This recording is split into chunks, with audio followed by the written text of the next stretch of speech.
Hey guys, this is Northville Tech.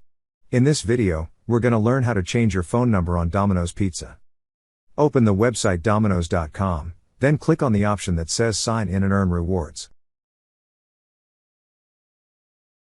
Now, sign in with your email and password. Once you're signed in, you will see several tabs at the upper part of the screen. Click on the tab that says Pizza Profile. On this tab, you will see a section for profile settings. On its lower right side, you will see an option for Edit. Click on Edit.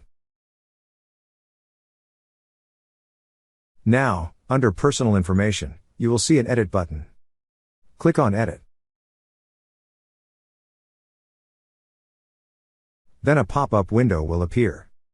Beside primary phone number, enter the new phone number you wish to use. After entering, click on Submit Changes.